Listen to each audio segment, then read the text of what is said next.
আছে অনেক মানুষ শনির দশা নিয়ে ভয় আর দুশ্চিন্তায় ভেঙে পড়েন। শনিদেবের নাম শুনলেই আমাদের মনে হয় জীবন বুঝি তছনছ হয়ে গেল।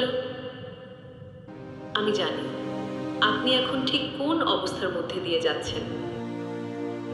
আপনার কি এমন মনে হচ্ছে না যে চারদিকে সব চেনা মানুষগুলো হঠাৎ কেমন যেন অচেনা হয়ে গেছে?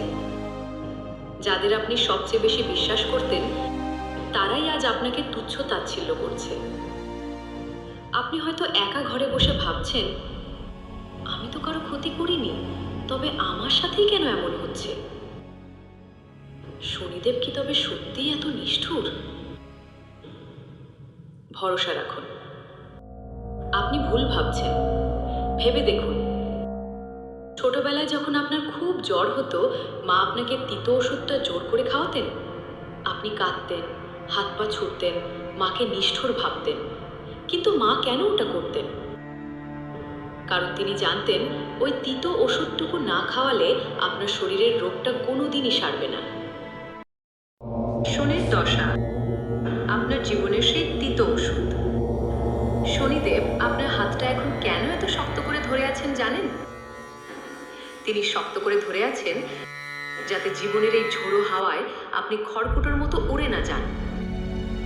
তিনি আপনাকে আগলে রেখেছেন যাতে এই কঠিন সময়ে আপনি মাঝ রাস্তায় পথ না হারান। একটা কথা মনে রাখবেন,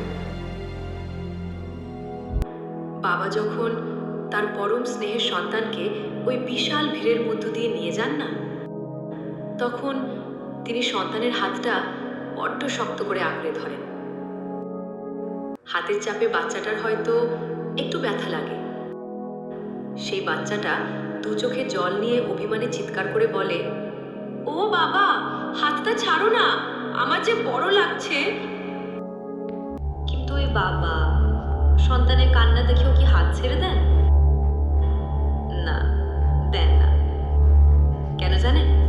কারণ বাবা জানেন হাতের এই বাঁধনটুকু আলগা করলেই আপনি স্বার্থপর জগতের নিষ্ঠুর ভিড়ে চিরকালের মতো হারিয়ে যাবেন। ঠিক তেমনি শনিদেব আপনার হাতটা ওই পরম মমতায় আঁকড়ে ধরে আছেন বলেই আপনি আজও ধ্বংস হয়ে যাননি। আজ আপনার পকেটে টাকা নেই, সম্মান ধুলোয় মিশেছে। সব হারিয়েও আপনি যে আজও বেঁচে আছেন, লড়াই করছেন, সেটা সম্ভব হয়েছে কারণ শনিদেব আপনাকে এক মুহূর্তের জন্যও ছেড়ে যাননি। অনেকে ভয় পান শনিদেবের সেই বিখ্যাত বক্র দৃষ্টি নিয়ে, কিন্তু এই দৃষ্টির আড়ালের সত্যটা কি আপনি জানেন? শাস্ত্রে বর্ণিত আছে, যখন সূর্যকন্যা দেবী যমুনার ওপর শনিদেবের বক্র দৃষ্টি পড়েছিল, তখন মনে করা হয়েছিল যে এক মহাবিপদ আসন্ন। কিন্তু দেবী যমুনা ছিলেন পরম পবিত্র, আর শনিদেবের সেই দৃষ্টি তার জন্য বিনাশ নয়, বরং এক অমোঘ রক্ষা কবচ হয়ে উঠেছিল।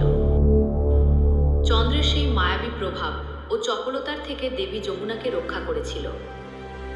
অর্থাৎ শনিদেবের দৃষ্টি কোনো অন্ধ আক্রোশ নয়। আপনার অন্তর যদি পবিত্র থাকে, তবে তার এই দৃষ্টি আপনাকে বাইরের পৃথিবীর সব ষড়যন্ত্র আর নোংরা রাজনীতি থেকে আড়াল করে রাখবে। আজ আপনি যে কষ্টগুলো পাচ্ছেন, সেগুলো আসলে শনিদেবের সেই বিশেষ সুরক্ষা বলয়, যা আপনাকে আরো বড় কোনো ধ্বংসের হাত থেকে আড়ালে আগলে রেখেছে।